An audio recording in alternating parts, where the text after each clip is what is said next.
Alhamdulillah nahmaduhu wa nasta'inuhu wa na'udzu billahi min shururi anfusina wa min sayyiati a'malina. Asyhadu an la ilaha illallah wahdahu la syarika lah wa asyhadu anna Muhammadan abduhu wa rasuluhu la nabiyya ba'dah. Allahumma shalli wa sallim ala nabiyyina wa habibina wa qudwatina Muhammadan wa ala alihi wa sahbihi ajma'in.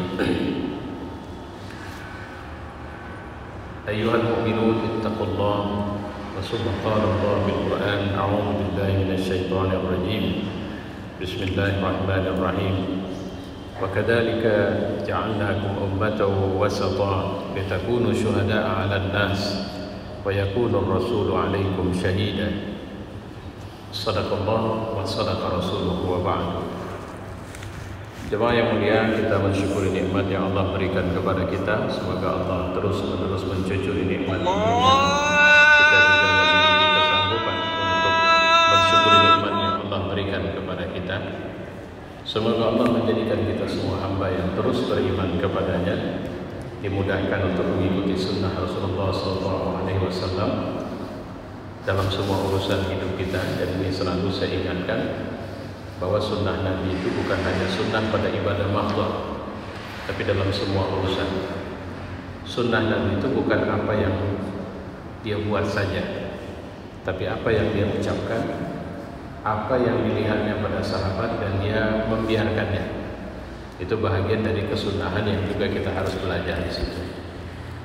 Dengan pemahaman seperti itu, maka pola beragama kita akan menjadi begitu elastis nantinya, insyaallah. Dan tentu saja ini sekaligus merupakan keunikan dari Islam sebagai sebuah agama.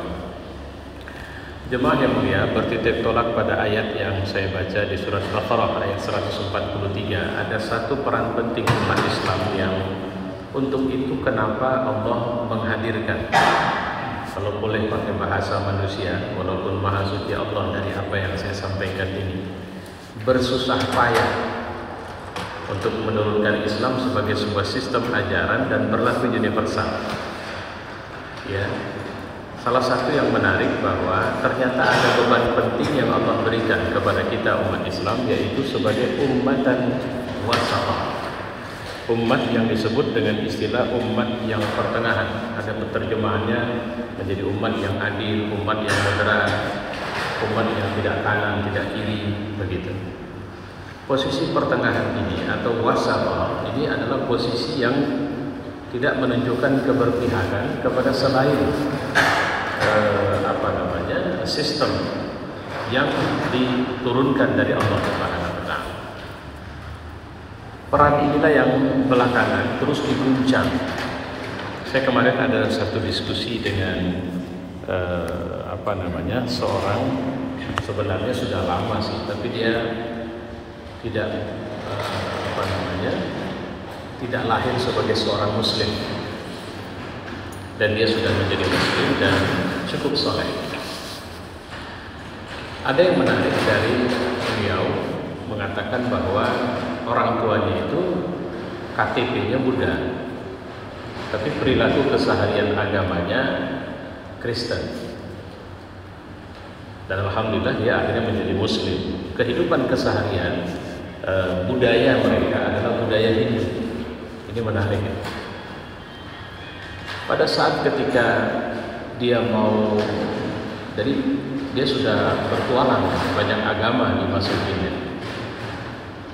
Ya, sudah Kristen, Hindu dia masukin. Bahkan awalnya dia dari Kristen katanya. Ketika akhirnya dia mau menetapkan Islam sebagai pilihan agamanya, ini yang menarik. Masyarakat yang hidup dalam kultur budaya Hindu, masyarakat yang hidup dalam kultur budaya Buddha atau agama-agama lain, dan ini saya berangkat dari pengalaman, itu cenderung menerima perpindahan agama. Misalnya anaknya mau pindah dari agamanya kepada agama yang lain, cenderung menerima, kecuali kalau pindahnya kepada Islam. Dan saya menemukan beberapa kasus terkait tentang ini. Ya, jadi bukan sekedar teori, tapi saya ketemu orang yang Ada yang akhirnya membatalkan karena ibunya menangis sejadi-jadinya dan mengatakan terserah kamu pindah ke agama mana saja asal jangan Islam. Tentu saja ini menjadi PR kita. Ada apa? Kenapa muncul kecemasan, ketakutan terhadap Islam? Bahkan di negeri ini ketakutan terhadap Islam itu belakangan ini seperti dirawat dengan mengidentifikasi begitu saja sekelompok orang yang dianggap ini tidak santun, kira-kira begitu. Dan tentu saja ini juga menjadi masalah ketika sampai-sampai ada ulama memberikan tausiah dan ditikam begitu saja dengan seseorang yang sampai sekarang kita juga tidak tahu kejelasan berita ujungnya bagaimana, walaupun sudah terjadi penangkapan, pemeriksaan dan macam-macam. Dan ini bukan satu kali kasus, ada sekian kali. Saya tidak pada posisi menuduh siapapun, tapi kita melihat fakta tidak optimalnya penanganan kasus-kasus terkait tuduhan ini. Kalau saya cenderung melihat ini sebagai imbas dari Islam fobia. Fobia ini semacam kecemasan terhadap Islam. Islam itu posisinya sudah dihantukan. Sehingga orang kalau sudah bicara Islam itu dianggap sebagai agama yang penuh dengan muatan kekerasan.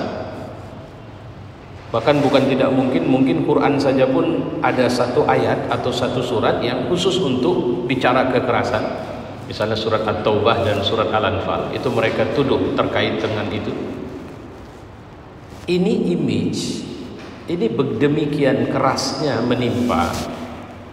Kalau di negeri kita belum merasa, karena malangnya saya sampaikan kepada kita, problem kita di negeri kita yang mayoritas muslim ini ada fobia terhadap Islam, sementara di tengah tubuh umat Islam sendiri safnya belum lurus.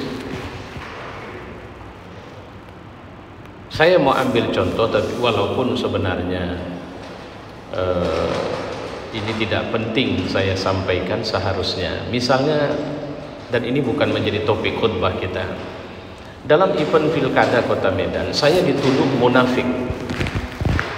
Ini tuduhan ini berbagai datang dari saya menelusuri jejak tuduhan ini dan saya ketemu orang-orang. Padahal saya mengumumkan saya tidak memberikan dukungan kepada siapapun, bukan cuma di Medan, tapi di semua pilkada di seluruh Indonesia. Saya nggak punya urusan. Saya menyatakan komitmen saya di dunia dakwah. Kira-kira begitu. Tapi tuduhan ini tidak hilang. Kenapa? Karena mereka melihat kultur saya adalah kultur politik. Kira-kira begitu. Selama ini saya orang politik, tidak mungkin dia diam saja. Nah, ini yang saya bilang tadi, bukan tidak mungkin ada image yang sengaja dirawat tentang Islam. Saya mengambil contoh saya tadi. Padahal saya bilang saya tidak ngapa-ngapain. Saya nggak pernah jumpa siapapun. Saya tidak pernah secara terbuka maupun tertutup menyatakan mendukung siapapun. Dan saya menganggap silakan running well, kalian jalan bagus saja. Saya nggak ada masalah, nothing tulus sama saya. Dan saya juga bukan, kalau KTP bahasanya, saya bukan warga Medan. Tapi nggak bisa diterima. Mereka mengatakan, itulah munafiknya dia. Di depan kita dia bilang begini, begitu, dan sebagainya. Saya melihat ini datang dari TS, dari buzzer kalau bahasa yang sekarang ngetrend, dari influencer. Dia baru diam kalau saya menyatakan oke, saya ikut kalian. Dia baru diam itu, dan dia baru akan puja-puji saya.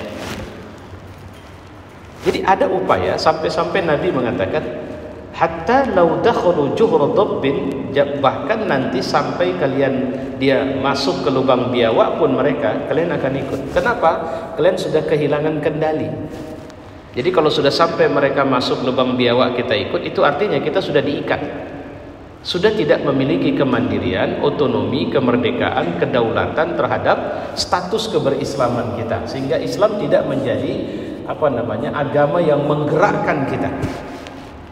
Kenapa? Kita tersandera untuk mengira Islam adalah agama yang perangkat ibadahnya cuma untuk membujuk Tuhan agar memasukkan kita masuk surga satu hari kelak, walaupun dalam kehidupan keseharian kita tidak memakai aturan Tuhan. Yang penting kan saya rajin sedekah Tuhan walau saya korupsi.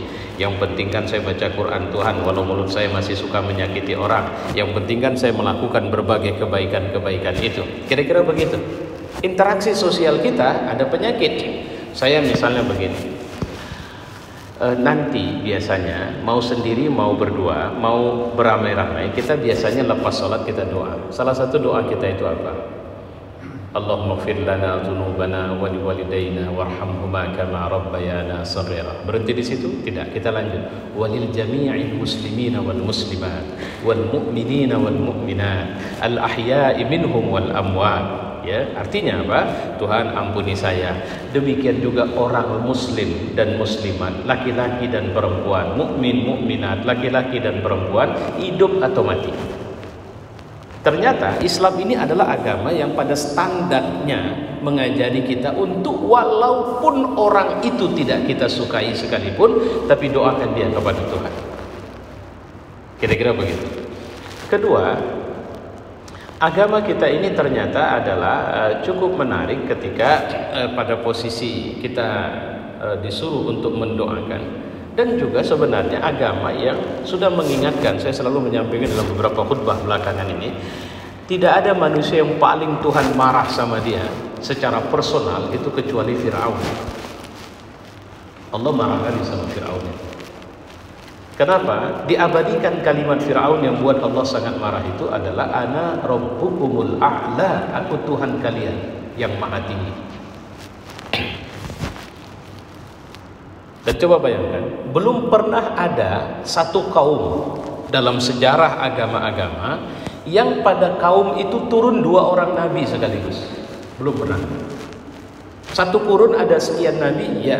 Nabi Syuaib satu zaman dengan Nabi Harun dan Nabi Musa, Nabi Ibrahim satu zaman dengan Nabi Lut. Tapi sasarannya bukan kaum yang sama. Sementara Fir'aun ini yang datangi dia 2 nabi sekaligus. Kenapa? Itu kalau boleh dibilang saking palaknya Allah sama dia. Kalau boleh dibilang siapa yang paling tersinggung dengan pengakuan Fir'aun sebagai Tuhan? Allah. Izhaba ila Fir'aun, pergi jumpai Fir'aun. Ngapain? Fa innahu tagha, karena dia sudah jadi togut itu. Sudah kurang ajar betul. Yang menarik kalau kita pahami di sini, yang disuruh jumpain Fir'aun itu adalah orang yang posisinya dalam DPO-nya Fir'aun, daftar pencarian orang, kejar Musa hidup atau mati. Apa mau coba lihat?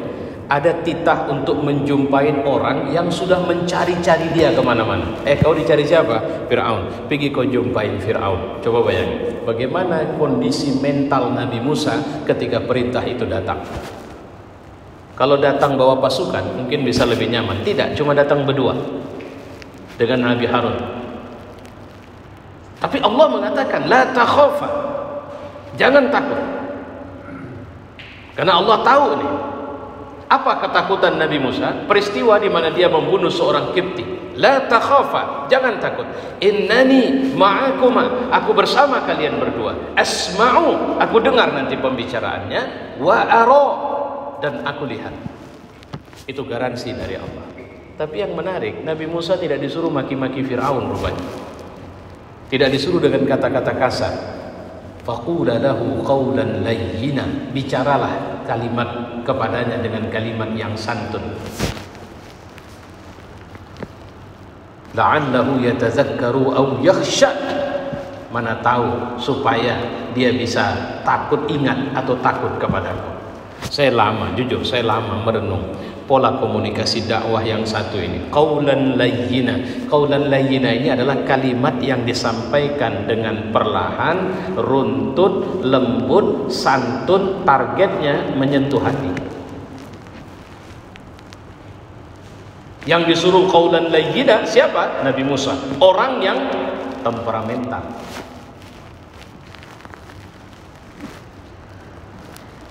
Belakangan saya mendapat, Masya Allah, penjelasan bahwa kenapa Allah suruh lembut. Ya masalahnya kalau bicara kasar, Fir'aun itu ahlinya. Kita bicara sama bandit yang biasa ngomong jorok, kita ngomong jorok, percayalah dia akan membalas jauh lebih jorok dari omongan kita. Tapi kalau sama orang yang biasa ngomong jorok, kita ngomong lurus, kita ngomong benar, kita tidak terikut emosi dan sebagainya, maka tidak ada upaya dia untuk bisa menghantam kita. Akhirnya omongan kita akan masuk ke dia, dan itu kalimat Allah, la'allahu yatadzakkaru aw yakhsha. Coba kalau kalimatnya, Fir'aun, biadab kau, kurang ajar, diktator, tidak benar, pasti Firaun akan mengerahkan kekuatannya. Kau jangan banyak ngomong ya, kau siapa? Pengawal akan turun. Kira-kira begitu.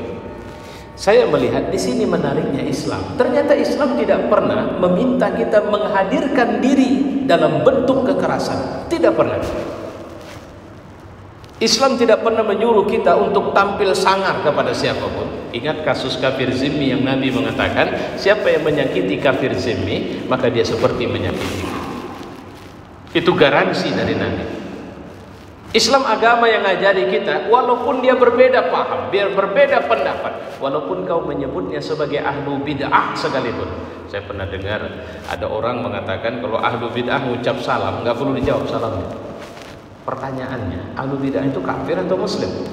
Kalau dia muslim, bukankah ada hadis yang mengatakan hak muslim atas muslim yang lain salah satu, jika dia mengucap salam, jawab salamnya. Kau tidak disuruh untuk bertanya dia muslim soleh atau tidak, dia muslim fasik atau bagus. Jika dia muslim, dia punya hak terhadapmu. Itu yang sering kali, jujur saja, belakangan di sosmed itu saya jadi enak. Ada orang yang kalau sudah ngelihat foto orang tertentu langsung kalimatnya, mudah-mudahan dia mati mendadak, mudah-mudahan dia diazab Allah, dan kemudian dia meninggalnya dengan su'ul khotimah, macam-macam. Terus ada orang mau naik pesawat, mudah-mudahan meledak pesawatnya. Saya pernah dengar atau pernah baca apa begini Islam ngajari kita? Kita boleh marah. Islam itu bilang ummatan wasata, ummatan wasata. Ada saluran-saluran. Maka puncak saluran, kalau memang satu kebatilan tidak bisa lagi untuk kemudian diramahi atau didekati dengan cara yang lunak, Islam punya satu instrumen yang disebut dengan jihad, qital, perang. Kalau sudah sampai pada merusak, menghancurkan, kita kan nggak bisa bilang ada orang yang mau menghancurkan tiang masjid ini, lantas kita bilang sudahlah, nggak usah diganggu daripada ribut, nggak apa-apalah tiang itu hancur nanti kita ganti lagi. Oh, itu namanya konyol, nggak punya harga diri. Kalau orang sudah sampai pada mau menghancurkan tiang masjid, wajib hukumnya kita cegah dia. Tapi pencegahan itu bukan dengan seakan-akan kita sudah pasti selamat. Fa'tabiru ya ulil absar.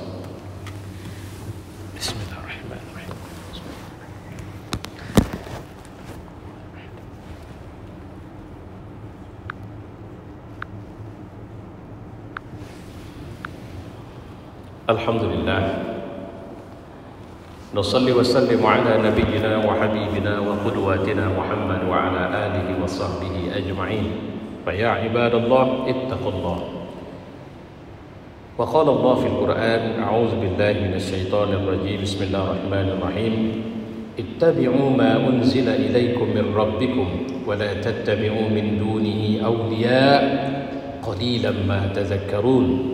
Ikutlah apa yang diturunkan kepadamu dari Tuhanmu, dan janganlah kamu mengikuti pemimpin-pemimpin selainnya. Amat sedikitlah kamu mengambil pelajaran darinya. Shadaqallah wa shadaqa rasuluhu wa ba'du. Jemaah yang mulia, catatan di penghujung khutbah kita ini, saya ingin menyampaikan bahwa menjadi muslim kita harus aktif menghadirkan sisi penting yang cenderung ingin diberangus banyak orang dari Islam, yaitu rahmatan lil alamin. Syekh Ali Jabir ketika menyikapi penikaman dia di saat kita ini marah besar dan sebagainya, ada yang mengikuti pernyataan beliau. Saya tercenung apa ketika beliau mengatakan, Mungkin setelah belasan tahun saya menghabiskan waktu di dunia dakwah, ada yang tidak betul pada saya. Kira-kira lebih kurang begitu. Dan ini adalah teguran Allah untuk saya. Luar biasa. Bukan muncul kemarahan. Ingat kasus New Zealand, orang baru sholat Jumat ditembakin mati. Ada seorang ibu yang tugas dia selama ini adalah seorang bapak ya, yang dia itu di kursi roda. Kemudian istrinya yang membawa dia jalan ke masjid. Akhirnya istrinya tertembak dan mati. Si bapak ini bilang apa? Aku maafkan dia. Dia menembak karena dia tidak tahu. Itu Islam.